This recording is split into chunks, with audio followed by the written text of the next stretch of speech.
بسم اللہ الرحمن الرحیم۔ السلام علیکم۔ ہم سب جانتے ہیں کہ گردوں کا ہماری باڈی میں بہت اہم رول ہے، کیونکہ یہ ہماری باڈی سے جتنے بھی فاسد مادے ہوتے ہیں ان کو باہر نکالتے ہیں۔ یعنی ہم جو کچھ بھی کھاتے پیتے ہیں تو وہ کھانا ڈائجسٹ ہوتا ہے، اور اس کھانے میں جتنے بھی اچھے اجزاء ہوتے ہیں جو ہماری باڈی کے لیے فائدہ مند ہیں وہ ہماری باڈی رکھ لیتی ہے۔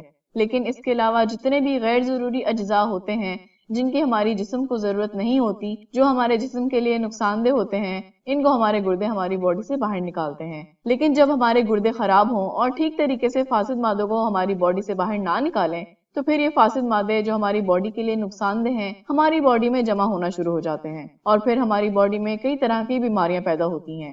ان فاسد مادوں میں یوریا، کریٹینائن اور پوٹاشیم شامل ہیں، جو کہ ہمارے گردے پیشاب کے ذریعے سے باہر نکالتے ہیں۔ لیکن گردوں کی خرابی کی صورت میں یہ ہماری باڈی میں جمع ہونا شروع ہو جاتے ہیں، جس سے ہارٹ اٹیک ہو سکتا ہے، بلڈ پریشر زیادہ ہو سکتا ہے، جگر خراب ہو سکتا ہے اور ہمارے گردے فیل ہو سکتے ہیں۔ تو اگر یہ فاسد مادے یوریا، کریٹینائن اور پوٹاشیم ہماری باڈی میں بڑھ گئے ہیں تو پھر اس کنڈیشن میں ہمیں کھانے پینے میں بہت احتیاط کرنی پڑتی ہے۔ تو اس ویڈیو میں آپ کو بتاؤں گی کہ آپ گردوں کی خرابی میں کن پھل سبزیوں کا کس مقدار میں استعمال کریں کہ یہ ہمارے گردوں کے لیے بھی فائدہ مند ثابت ہوں، اور اس سے ہماری باڈی میں فاسد مادے یوریا، کریٹینائن اور پوٹاشیم بھی زیادہ نہ ہوں، کیونکہ پوٹاشیم کی زیادہ مقدار ہارٹ اٹیک کا باعث بنتی ہے۔ ویسے تو سارے پھل سبزیاں ہماری باڈی کے لیے فائدہ مند ہوتے ہی ہیں، لیکن گردوں کی خرابی کے نتیجے میں کچھ پھل سبزیوں سے مکمل پرہیز کرنا پڑتا ہے، اور کچھ پھل سبزیاں آپ ایک خاص مقدار میں کھا سکتے ہیں، جیسے ناریل، کیلا، کھجور اور ڈرائی فروٹس۔ ان سے آپ کو مکمل پرہیز کرنا ہے، اور باقی پھل آپ ایک خاص مقدار میں کھا سکتے ہیں۔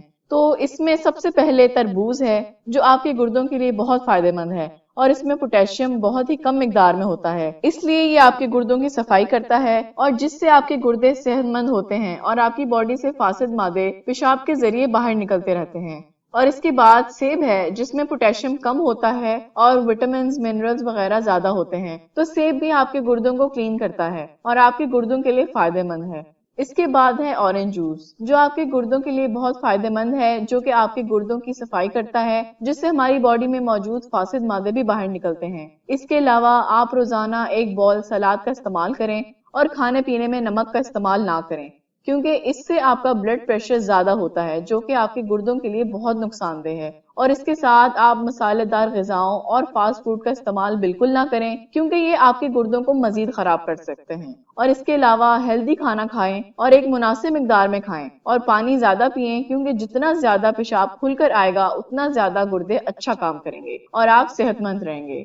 امید ہے یہ ویڈیو آپ کے لیے فائدہ مند ثابت ہوگی۔ اس ویڈیو کو شیئر کریں اور لائک کریں تاکہ دوسروں کو بھی اس کا فائدہ ہو، اور آخر میں چینل کو سبسکرائب کرنا نہ بھولیں۔